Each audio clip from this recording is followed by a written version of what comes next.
عزتمنو د نادیه ګل یعنی دویم واده کوي او دغه د لومبني خاوند سره نه د خبرې په سوشل میډیا باندې دغه خبرات روان دي چې نادیه ګل یعنی دویم واده وکړو او د لومبني خاوند نه طلاق واغستو. راځئ مینهواله موږ سره مکمل تفصیلات په دې ویډیو کې وګورئ. تاسو ته موږ مکمل معلومات درکړو. د دې معلومات نه مخکې زه تاسو ته دا یادګینه وکړم تاسو کو چینل زموږ په دې سوپر کلیک چینل کې نوی وئ چینل هم نوی سبسکرایب کړئ مهرباني وکړئ تاسو زموږ دا سوپر کلیک چینل د سره سبسکرایب کړئ. خوا کې سره د ټلۍ نشان ووهه چې ښایي یوه نوې معلوماتي ویډیو تاسو ته په اسانۍ باندې در ورسیږي.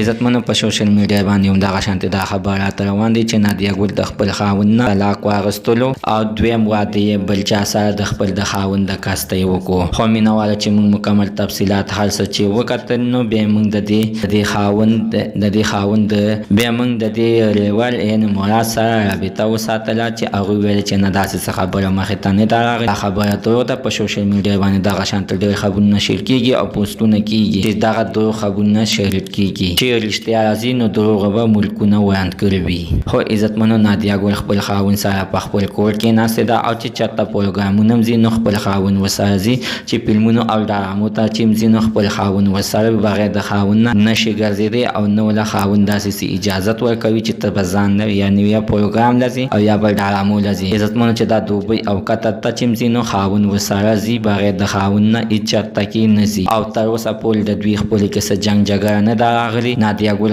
په خپله باندې هم ویلي دي چې تر اوسه پورې زما د منصف سره په څه خبره باندې څه جنګ جګړه نه ده راغلې. زموږ ډېر ښه ښایسته ژوند تېرېږي او ډېر ښایسته زندګي هم ده او ډېر ښایسته وخت هم تېرېږي. مینهواله زموږ د سره تر نن زه خبر د دې ځای پورې د نوي معلومات دپاره د سره زموږ د سوپر کلیک چینل د سره سبسکرایب کړئ. خوا کې ورسره د ټلۍ نښانې ووهئ چې ښایي یوه نوې معلوماتي ویډیو تاسو ته په اسانۍ باندې در ورسیږي.